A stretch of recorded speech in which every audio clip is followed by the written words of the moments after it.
अस्सलाम वालेकुम। फ़िलासफ़ी का जो थर्ड हमारे पास टॉपिक है वो है आउटलाइन के अंदर एपिस्टिमोलॉजी। एपिस्टिमोलॉजी को हमने फ़िलासफ़ी के इंट्रोडक्शन वाले टॉपिक में भी डिस्कस किया था कि ये एक ऐसी फ़िलासफ़ी की ब्रांच है जो नॉलेज को स्टडी करती है, ठीक है। नॉलेज की नेचर को, सोर्सेज को, लिमिटेशंस को, वैलिडिटी को, यानी कि ये जो नॉलेज इस वक्त हमारे पास है वो कहाँ से आया, उसके सोर्सेज क्या थे, ठीक है, उसको कहाँ कहाँ से ड्राइव होना चाहिए, ठीक है। ये नॉलेज के बारे में ना, जैसे नॉलेज कहाँ से इसके बारे में जो यानी बेसिक क्वेश्चंस है उसको ये एड्रेस, ठीक है। अब जो है ना इसमें ये जो हमारे पास है ना सेक्शन, इसमें चार इसके फिलॉसफी के जो है ना एपिस्टिमोलॉजी के चार एरियाज़ को डिस्कस किया गया। पहला है रैशनलिज्म। इसमें हम रैशनलिज्म के हवाले से अगर हम बात करें तो हमारे पास जिन फिलोसफर्स के नाम हैं वो प्लेटो है, डिकार्ड्स है, स्पिनोज़ा है। रैशनलिज्म जो है is the epistemological view that knowledge is primarily acquired through reason and intellectual deduction rather than through sensory experience, ठीक है। वो ये कहता है कि ये जो है ना रैशनलिज्म के माहिर व्यू ये कहते हैं कि नॉलेज जो है ना वो सेंसरी एक्सपीरियंसेस के ज़रिए नहीं मिला, यानी ह्यूमंस के सेंस ऑर्गन्स ने इसको एक्वायर नहीं किया, बल्कि ये हमेशा रीज़न और इंटेलेक्चुअल डिडक्शन से मिला है, ठीक है। वो ये कहते हैं कि ट्रूथ्स, सर्टेन ट्रूथ्स आर जो है ना इन्नेट होते हैं, ठीक है, और ये सिर्फ उनको जो है ना इंडिपेंडेंट एक्सपीरियंस के जरिए हम कर सकते हैं। इसमें प्लेटो का नाम होता है। प्लेटो जो है ना उसके डायलॉग्स में, उसकी जो बुक थी द रिपब्लिक, खासतौर पे उसमें Plato argues the knowledge is form of recollections. वो कहता है कि हमारी जो साउल है ना वो इमॉर्टल है और वो इन्नेट नॉलेज रखती है, अपने पास्ट लाइफ से लेके आती है, ठीक है, ठीक है। फिर ये आइडिया ऑफ रिफॉर्म्स पेश करता है। इसके बाद जो है ना हमारे पास डिकार्ड का नाम है। डिकार्ड जो है ना ये मेथड ऑफ डाउट्स पे चलता है। वो कहता है कि he seeks certainly by questioning all beliefs and can be doubted. वो ये कहता है कि जितने भी बिलीव्स वैल्यूज़ हम मानते हैं उनमें डाउट पैदा किया जा सकता है। और ये कहता है कि आप सर्टेन नॉलेज तक तब पहुँचोगे जब आप चीज़ों में डाउट पैदा करना शुरू कर दोगे, ठीक है।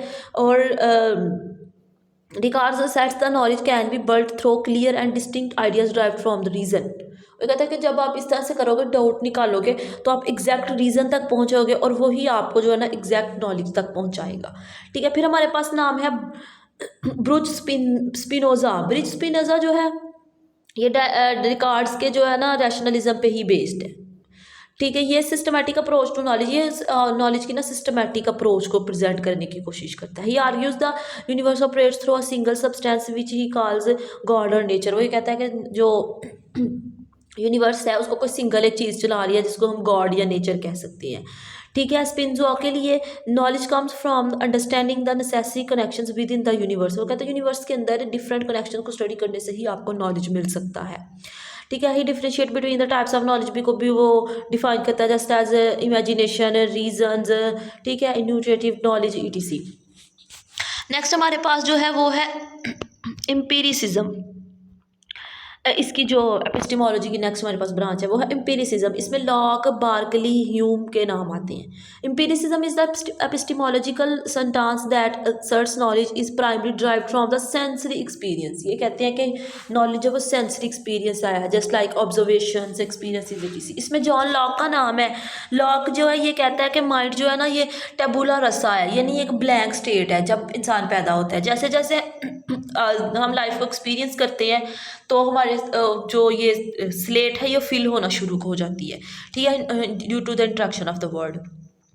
और ये जो है ना प्राइमरी कुछ क्वालिटीज़ के अंदर भी डिस्टिंक्विशन करता है और कुछ सेकेंडरी जैसे शेप, साइज, और कुछ ये सेकेंडरी क्वालिटीज़ को डिस्क्राइब करता है, just like colour, taste etc, ठीक है। He believes that the ideas arise from experience. वो कहता है कि आइडियाज़ हमेशा एक्सपीरियंस है, जब आप दुनिया का एक्सपीरियंस करते हो तो आपके माइंड की स्लेट फिल होना शुरू हो जाती है, ठीक है। फिर हमारे पास इसमें जॉर्ज बार्कली का नाम है। बार्कली जो है ना ये कहता है कि to be is to be perceived, यानी जो चीज़ होती है वो ही परसीव होती है, जिस चीज़ को हम महसूस कर सकते हैं वही होती है, यानी आम लफ्ज़ों में कह लो कि जो हम सोचते हैं वैसा ही होता है, ठीक है। ये परसेप्शन को नॉलेज में लेके आता है। अगर आपको परसेप्शन का कॉन्सेप्ट पता हो तो ये साइकोलॉजी का कॉन्सेप्ट है। इसका मतलब होता है चीज़ों का अदराक करना, वे कहते हैं हम जिस चीज़ों का ड्रा करते हैं वही होती है, यानी कि objects only exist they are being perceived. कोई भी काम या कोई भी चीज़ तब हो सकती है जब उसको परसीव किया जा रहा हो। Suggest the ideas reality consist of ideas and the existence by the external world. ठीक है, वो कहता है कि जो रियलिटी है वो एक्चुअली कंसिस्ट ऑफ आइडियाज़ ही है। ठीक है, नेक्स्ट हमारे पास इसमें डेविड ह्यूम है। Hume take empiricism further by questioning the nature of causation and induction. ये नेचर की कॉजेज और इंडक्शन को इसने क्वेश्चन किया था। He argues that the our beliefs that cause and effect are not derived from reason. वो कहता है कि हमारे बिलीफ जो है वो कोई सी रीज़न का हिस्सा नहीं है, रीजनिंग का हिस्सा नहीं है, बल्कि वो हैबिट और एक्सपीरियंस की वजह से है। ठीक है, इसको जो है ना ह्यूम को जो स्केप्टिसिज्म के लिए भी याद किया जाता है, ये मेटाफिजिक्स में है। ठीक है, और वो द रियलेबिलिटी ऑफ ह्यूमन नॉलेज के बारे में उसमें ये स्टडी करता है। ठीक है, नेक्स्ट हमारे पास जो है वो थर्ड है और वो है ट्रांसेंडेशनलिज्म। ठीक है, इसमें कैंट का नाम है। ट्रांसेंडेशनलिज्म इस पर्टिकुलरली नो, इसको जो है ना स्पेशली इमैनुअल कैंट के लिए ही इस्तेमाल यूज़ की यानी याद किया जाता है इस एपिस्टेमोलॉजी की फील्ड को। ठीक है, ये offers a synthesis of rationalism and empiricism. ये रैशनलिज्म और एम्पिरिसिज्म पे ये दोनों पे बेस करता है। ये रैशनलिज्म और एम्पिरिसिज्म दोनों पे बेस करता है। वो ये कहता है all knowledge being begins with experience, the mind plays an active role in shaping the experience. वो कहता है कि जो नॉलेज है उसको पहले एक्सपीरियंस किया जाता है, फिर हमारा माइंड उसके ऊपर रीजनिंग करता है, उसके ऊपर एक एक्टिव रोल करता है, उसको नए एक्सपीरियंस की शक्ल में शेप करता है। ठीक है, कैट्स की एपिस्टेमोलॉजी की बात करें तो ये जो ट्रांसडेंशियल का आइडिया है वो इसी ने इंट्रोड्यूस करवाया था। Which refers the prior concepts are the structures of experience. यानी कि पुराने कॉन्सेप्ट जो हमारे एक्सपीरियंस को स्ट्रक्चर करते हैं। वो ये कहता है कि एक चीज़ को हम एक्सपीरियंस करते हैं, हमारा माइंड उसको रीज़न करता है। ठीक है, और फिर जो है एक नए एक्सपीरियंस की शक्ल में हमें नज़र आता है। फिर वो कहता है कि सिंथेटिक प्रायरी नॉलेज के नॉलेज जो है वो सिंथेसाइज होता है through our experience and reasonings. ठीक है, फोर्थ वन हमारे पास एपिस्टेमोलॉजी की जो फील्ड है वो है इन्यूशियनिज्म।